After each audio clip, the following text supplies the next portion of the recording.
ರೇಣುಕಾದೇವಿಯ ಅವತಾರ, ಬಾಲ್ಯ ಮತ್ತು ಮದುವೆ. ಬಹಳ ಹಿಂದೆ ರೇಣುಕಾ ಮಹಾರಾಜ ಕಾಶ್ಮೀರ ರಾಜ್ಯವನ್ನು ಸುಭೀಕ್ಷವಾಗಿ ನಡೆಸುತ್ತಿದ್ದನು. ರಾಜ ಸಂಪದ್ಭರಿತನೂ ಸರ್ವಗುಣ ಸಂಪನ್ನನೂ ಆಗಿದ್ದು, ಸಂಭಾವಿತರಾದ ಪ್ರಜೆಗಳಿಂದ ಕೂಡಿತ್ತು ರಾಜನ ಮೇಲೆ ಅಪಾರ ಗೌರವ, ಭಕ್ತಿ.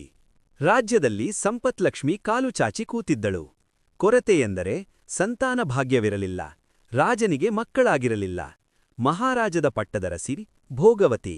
3-4 ಮದುವೆಯಾದರೂ ರಾಜನಿಗೆ ವಾರಸುದಾರ ಸಿಗಲಿಲ್ಲ. ರಾಜಮನೆತನದ ಕುಲದೇವತೆ ದುರ್ಗಾದೇವಿ.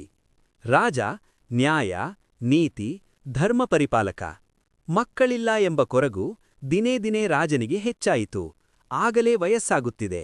ಇದೇ ಚಿಂತೆಯಲ್ಲಿ ಮನೆ ದೇವತೆ ದುರ್ಗಾದೇವಿ ಗುಡಿಗೆ ಹೋಗಿ ದೇವಿಯ ಮುಂದೆ ಮಂಡಿಯೂರಿ ಕುಳಿತು, ಹೇ ಜಗನ್ಮಾತೆ, ಜಗದಂಬೆ, ನಿನಗೆ ತಿಳಿಯದಿರುವುದು ಏನಿದೆ ತಾಯಿ? ಇಷ್ಟು ವರ್ಷಗಳಾಯಿತು. 4 ಮದುವೆಯಾದೆ, ಒಬ್ಬರಿಗೂ ಮಕ್ಕಳಾಗಲಿಲ್ಲ. ಪ್ರಜೆಗಳು ನನ್ನನ್ನು ಎದುರಿಗೆ ಹೊಗಳುತ್ತಾರೆ, ಗೌರವಿಸುತ್ತಾರೆ. ಆದರೆ ಹಿಂದಿನಿಂದ ಈ ರಾಜನಿಗೆ ಸಂತಾನ ಭಾಗ್ಯವಿಲ್ಲ. ಮುಂಜಾನೆ ಸಂಜೆ ರಾಜನ ಮುಖದರ್ಶನ ಮಾಡಿದರೆ ಒಳ್ಳೆಯದಾಗುವುದಿಲ್ಲ ಎನ್ನು ಆಡಿಕೊಳ್ಳುತ್ತಾರೆ. ತಾಯಿ, ನನಗೆ ಸಂತಾನ ಭಾಗ್ಯವನ್ನು ಏಕೆ ಕರುಣಿಸಿಲ್ಲ? ನಾನೇನು ತಪ್ಪು ಮಾಡಿರುವೆ? ನನಗೆ ತಿಳಿದಂತೆ ಯಾವುದೇ ಜೀವಿಗೂ ನೋವು, ಹಾನಿ ಮಾಡಿಲ್ಲ. ರಾಜನಾದ ಮೇಲೆ ಪ್ರಜೆಗಳನ್ನು ಮಕ್ಕಳಂತೆ ಪಾಲಿಸುತ್ತಿದ್ದೇನೆ. ತಾಯಿ, ನನಗೆ ಸಂತಾನ ಭಾಗ್ಯ ಕರುಣಿಸು. ನೀನು ಕರುಣಿಸಲಿಲ್ಲ ಎಂದರೆ ಬಿಡುವುದಿಲ್ಲ. ಭಾರತ ದೇಶದ ಎಲ್ಲಾ ಪುಣ್ಯಕ್ಷೇತ್ರಗಳ ದರ್ಶನ ಮಾಡಿ ಪುಣ್ಯ ಪಡೆಯುತ್ತೇನೆ. ಏಕೆ ಮಕ್ಕಳಾಗುವುದಿಲ್ಲ ನೋಡಿಯೇ ಬಿಡುತ್ತೇನೆ ಎಂದು ದೇವರಿಗೆ ನಮಸ್ಕರಿಸಿ ಬಂದನು. ನಂತರ ಪಟ್ಟದ ರಾಣಿ ಭೋಗವತಿ ಜೊತೆ ಭಾರತದ ಎಲ್ಲಾ ಕ್ಷೇತ್ರಗಳ ದರ್ಶನ ಮಾಡಲು ದಂಡಿನುಂಡಿಗೆ ಹೊರಟನು. ರಾಜ ಹೋಗುವ ಎಲ್ಲಾ ದೇವಾಲಯಗಳಲ್ಲೂ ವಿಶೇಷ ಪೂಜೆಗೆ ವ್ಯವಸ್ಥೆ ಮಾಡಿದ್ದನು. ರಾಜ-ರಾಣಿ ಕ್ಷೇತ್ರಗಳಲ್ಲಿ ಸ್ನಾನ, ದೇವಾಲಯಗಳಲ್ಲಿ ವಿಶೇಷ ಪೂಜೆ, ದರ್ಶನ ಮಾಡಿ ಬರುತ್ತಿದ್ದರು. ಕಾವೇರಿ, ಗೋದಾವರಿ, ಬದರಿ, ಕೇದಾರ, ಗಂಗೋತ್ರಿ, ಯಮನೋತ್ರಿ, ಹೃಷಿಕೇಶ, ರಾಮೇಶ್ವರ, ಗಯಾ, ಕಾಶಿ ಹೀಗೆ ಕ್ಷೇತ್ರಗಳನ್ನು ಸುತ್ತುತ್ತಾ ಅಂದು ಗಂಗಾ ನದಿಯಲ್ಲಿ ಸ್ನಾನ ಮಾಡುತ್ತಿದ್ದಾಗ ಅಲ್ಲಿಗೆ ಬಂದಿದ್ದ ಅಗಸ್ತ್ಯ ಮಹರ್ಷಿಗಳ ದರ್ಶನವಾಯಿತು. ಬಹಳ ಸಂತೋಷದಿಂದ ಅಗಸ್ತ್ಯರಿಗೆ ನಮಸ್ಕರಿಸಿದ ರಾಜನು ಅಲ್ಲಿಯೇ ಅರ್ಘ್ಯಪಾದ್ಯಾದಿಗಳನ್ನು ಅರ್ಪಿಸಿ ಸತ್ಕರಿಸಿದನು. ಸಂತುಷ್ಟರಾದ ಅಗಸ್ತ್ಯರು ರಾಜನ ಕುಶಲೋಪರಿ ವಿಚಾರಿಸಿದರು. ಮಹರ್ಷಿಗಳೇ, ನನ್ನಲ್ಲಿ ಸಕಲ ಸಂಪತ್ತೂ ಇದೆ, ಆದರೆ ಮಕ್ಕಳಿಲ್ಲ. ಇದಕ್ಕಾಗಿ ತೀರ್ಥಯಾತ್ರೆ ಕೈಗೊಂಡಿದ್ದೇನೆ. ದಯವಿಟ್ಟು ತಾವು ನನ್ನ ಮೇಲೆ ಕೃಪೆ ತೋರಿ ಎಂದು ನೊಂದು ನುಡಿದನು. ಅಗಸ್ತ್ಯರು ಕ್ಷಣ ಯೋಚಿಸಿ, ರಾಜ, ದುಃಖಿಸಬೇಡ. ನೀನು ಮುಂದೆ ಮುಂದೆ ಹೋಗುತ್ತಾ ತ್ರಿವೇಣೀ ಸಂಗಮದಲ್ಲಿ ಪುತ್ರಕಾಮೇಷ್ಠಿ ಯಾಗವನ್ನು ಮಾಡು. ಅದು ಹೇಗೆಂದರೆ ಸಂತಾನ ಪ್ರಾಪ್ತಿಯಾಗುವ ತನಕವೂ ಮಾಡುತ್ತಲೇ ಇರಬೇಕು, ನಡುವೆ ಬಿಡಬಾರದು ಎಂದು ಹೇಳಿದರು. ಅಗಸ್ತ್ಯರ ಮಾತಿನಂತೆ ರಾಜ ತ್ರಿವೇಣೀ ಸಂಗಮದಲ್ಲಿ ಪುತ್ರಕಾಮೇಷ್ಠಿ ಯಾಗಕ್ಕೆ ಬೇಕಾಗುವ ಸಕಲ ಸಿದ್ಧತೆಗಳನ್ನು ಮಾಡಿಸಿದನು. ಶುಭ ಮುಹೂರ್ತವನ್ನು ನಿಗದಿಪಡಿಸಿ ಅಗಸ್ತ್ಯರ ಆದೇಶದಂತೆ ದೇವಲೋಕದ ತನಕ ಕರೆಕಳಿಸಿದನು. ಸ್ವಯಂ ಇಂದ್ರ, ವರುಣ, ಅಗ್ನಿ ಸೇರಿದಂತೆ ದೇವಾನುದೇವತೆಗಳೆಲ್ಲ ಆಹ್ವಾನಿತ್ತನು. ಹಾಗೆ ಕಾಶ್ಮೀರದಿಂದ ಕನ್ಯಾಕುಮಾರಿ ತನಕ ರಾಜಲಿಗೂ ಹಾಗೂ ಸಮಸ್ತ ಋಷಿಮುನಿಗಳಿಗೆ ಆಹ್ವಾನ ಕಳಿಸಿದನು. ಸಿದ್ಧತೆಗಳಾಯಿತು. ಯಾಗದ ದಿನ ಎಲ್ಲರೂ ಆಗಮಿಸಿದರು. ಅಗಸ್ತ್ಯರ ನೇತೃತ್ವದಲ್ಲಿ ಯಾಗ ಶುಭಾರಂಭವಾಯಿತು. ರಾಜ ಆರಂಭಕ್ಕೆ ಮೊದಲು ಶಿವನನ್ನು ಪ್ರಾರ್ಥಿಸಿ, ಹೇ ಪರಮೇಶ್ವರ, ನೀನು ನನ್ನ ಮೇಲೆ ಕೃಪೆ ತೋರುವೆಯಾದರೆ ನನಗೆ ಆದಿಪರಾಶಕ್ತಿ ಸ್ವರೂಪದ ಹೆಣ್ಣುಮಗುವನ್ನು ಕೊಡು ಎಂದು ಬೇಡಿದನು. ನಂತರ ಹೋಮಕುಂಡದಲ್ಲಿ ಅಗ್ನಿ ಸ್ಪರ್ಶಿಸಿದರು. ಭೂಮಂಡಲದಲ್ಲೆಲ್ಲ ಅಗ್ನಿಯ ತೇಜಸ್ಸು ವ್ಯಾಪಿಸಿತು. ವೇದಮಂತ್ರಗೋಷ್ಠಿಗಳು ಮುಗಿಲೆತ್ತರಕ್ಕೂ ಕೇಳಿಸಿತು. ಸ್ವತಃ ಈಶ್ವರ ಪಾರ್ವತಿ, ಲಕ್ಷ್ಮೀನಾರಾಯಣ, ಬ್ರಹ್ಮಾದಿಯಾಗಿ ಎಲ್ಲರೂ ಸಂಭ್ರಮದಿಂದ ವೀಕ್ಷಿಸಿ ಸಂತುಷ್ಟರಾದರು. ಕಾಶ್ಮೀರದ ರಾಜ ರೇಣುಕಾ ಮತ್ತು ಪಟ್ಟದ ರಾಣಿ ಭೋಗವತಿ ಅಗ್ನಿಗೆ ಫಲ, ಪುಷ್ಪ, ಮಂಗಳದ್ರವ್ಯಗಳು, ವಸ್ತ್ರಗಳು, ಸುವರ್ಣಗಳನ್ನು ಪೂರ್ಣಹುತಿಗೆ ಅರ್ಪಿಸಿದರು.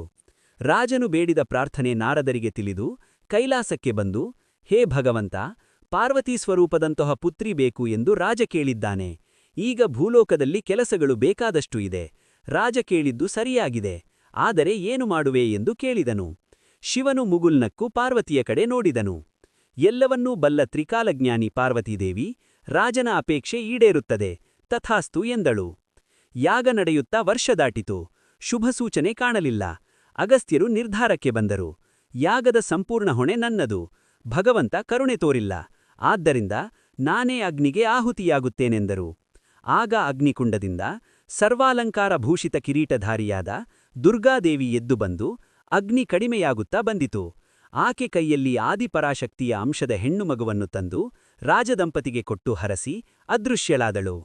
ದೇವಿ ಅಗ್ನಿಕುಂಡದಲ್ಲಿ ಆವಿರ್ಭವಿಸಿದ್ದು ವಸಂತಕಾಲ, ವೈಶಾಖ ಶುದ್ಧ ಬಿದಿಗೆ, ಮಂಗಳವಾರ ದೇವಿ ಭೂಲೋಕದಲ್ಲಿ ಅವತರಿಸಿದಳು. ರಾಜನ ಸಂತೋಷಕ್ಕೆ ಪಾರವೇ ಇಲ್ಲ. ಮುದ್ದಾದ ಹೆಣ್ಣು ಮಗುವಿನೊಂದಿಗೆ ಸಂಭ್ರಮ ಸಂತೋಷದಿಂದ ಅಗಸ್ತ್ಯ ಮುನಿಗಳು ಹಾಗೂ ರಾಜ ತನ್ನ ಪರಿವಾರದ ದಂಡಿನೊಂದಿಗೆ ವಾದ್ಯಘೋಷ್ಠಿ ಸಮೇತ ಕಾಶ್ಮೀರಕ್ಕೆ ಬಂದನು. ರಾಜ್ಯದೆಲ್ಲೆಡೆ ಸಂತೋಷ ತುಂಬಿ ತುಳುಕುತ್ತಿತ್ತು.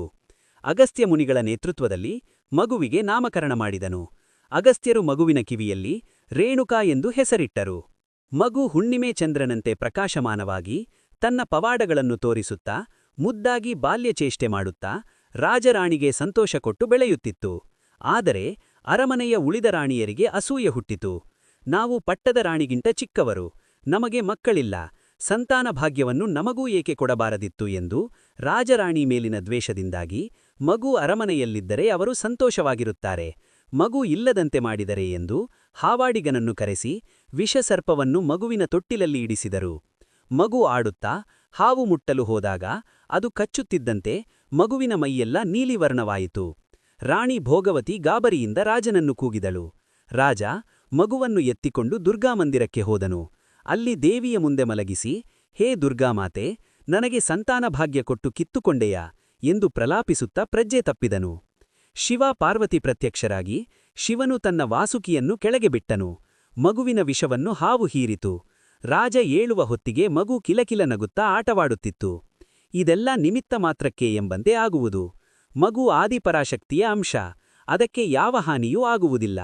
ರೇಣುಕಾ ಆಟವಾಡುತ್ತಾ ರಾಜರಾಣಿ ಹಾಗೂ ಪ್ರಜೆಗಳ ಕಣ್ಮಣಿಯಾಗಿ ಬೆಳೆಯುತ್ತಾ ತಾರುಣ್ಯಕ್ಕೆ ಕಾಲಿಟ್ಟಳು. ರಾಜನಿಗೆ ಮದುವೆ ಮಾಡುವ ಚಿಂತೆ. ಮದುವೆ ಮಾಡಲು ದೇಶದ ರಾಜರೆಲ್ಲರಿಗೂ ಆಹ್ವಾನ ಕೊಟ್ಟನು. ಆದರೆ ರೇಣುಕಗೆ ಯೋಗ್ಯನಾದ ವರ ಸಿಗಲಿಲ್ಲ. ರಾಜ ಮಗಳನ್ನು ಕರೆದುಕೊಂಡು ಗಂಡು ಹುಡುಕಲು ಪರಿವಾರದೊಂದಿಗೆ ಸಂಚಾರ ಹೊರಟನು.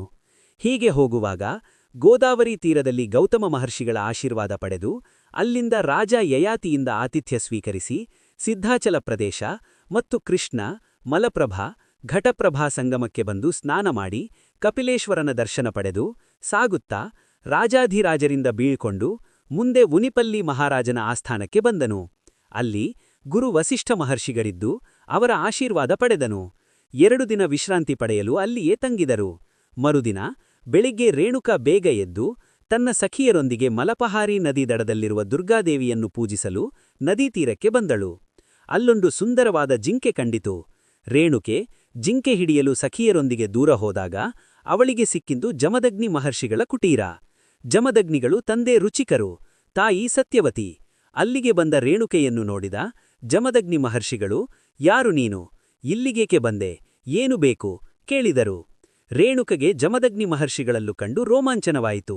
ಅಲ್ಲಿರುವ ಫಲಪುಷ್ಪ, ವನಸಿರಿಯ ಕೈತೋಟ, ಜಿಂಕೆ, ನವಿಲು, ಮೃಗಪಕ್ಷಿಗಳ ಕಲರವ ಹೇಳಿ ಮೈಮರೆತಳು. ಜಮದಗ್ನಿಗಳು ಕೇಳಿದ ಪ್ರಶ್ನೆಗೆ, ನಾನು ಕಾಶ್ಮೀರದ ರೇಣುಕಾ ಮಹಾರಾಜನ ಮಗಳು ರೇಣುಕೆ, ಜಿಂಕೆಯನ್ನು ಹಿಡಿಯಲು ಸಖಿಯರೊಂದಿಗೆ ದೂರ ಹೋದೆ ಎಂದಳು. ಎಲ್ಲ ಕೇಳಿದ ಜಮದಗ್ನಿ ಮಹರ್ಷಿಗಳು, ಜಿಂಕೆಯನ್ನು ತೆಗೆದುಕೊಂಡು ಹೋಗು ಎಂದರು. ಅವಳು ಎಷ್ಟೇ ಹಿಡಿಯಲು ಪ್ರಯತ್ನಿಸಿದರೂ ಜಿಂಕೆ ಸಿಗಲಿಲ್ಲ. ನೋಡುತ್ತಿದ್ದ ಜಮದಗ್ನಿ ಮಹರ್ಷಿಗಳು, ತನ್ನದಲ್ಲದ್ದು ಯಾರೂ ಎಂದಿಗೂ ಬಯಸಬಾರದು, ಕಣ್ಣೆದುರಿಗೆ ಕಂಡಿದೆ ಎಂದು ಆಸೆಪಡಬಾರದು ಎಂದರು. ಅಲ್ಲಿಂದ ರೇಣುಕೆ ಓಡಿ ತಂದೆ ಇದ್ದಲ್ಲಿಗೆ ಬಂದಳು. ಅವಳ ಮನಪಟಲದಲ್ಲಿ ಜಮದಗ್ನಿ ಮಹರ್ಷಿಗಳ ಚಿತ್ರಣವೇ ತುಂಬಿತು. ಹಾಗೂ ಅವರು ಹೇಳಿದ ಮಾತುಗಳು ಕಿವಿಯಲ್ಲಿ ಗುಯಿಂಗುಡ್ಡುತ್ತಿತ್ತು. ಆಕೆ ತಾಯಿ ಭೋಗವತಿ ಬಳಿ, ಅಮ್ಮ, ನಾನು ವನದುರ್ಗೆ ಪೂಜೆಗೆ ಹೋದಾಗ ಅಲ್ಲೊಬ್ಬ ಮಹರ್ಷಿಗಳನ್ನು ನೋಡಿದೆ, ನನಗೆ ಅವರು ಮನಸ್ಸಿಗೆ ಹಿಡಿಸಿದ್ದಾರೆ, ನಾನು ಅವರನ್ನೇ ವಿವಾಹವಾಗುತ್ತೇನೆ ಎಂದಳು. ಇದು ರಾಜನಿಗೂ ತಿಳಿಯಿತು. ರಾಜಕುಮಾರಿಯಾಗಿ ಸುಖಸುಪ್ಪತ್ತಿಗೆಯಲ್ಲಿ ಬೆಳೆದ ಮಗಳನ್ನು ಋಷಿಮುನಿಗೆ ಕೊಡಲು ಮನಸ್ಸು ಹಿಂದೇಟು ಹಾಕಿತು. ಆದರೂ ಬ್ರಹ್ಮಲಿಖಿತ ತಪ್ಪಿಸುವವರು ಯಾರು?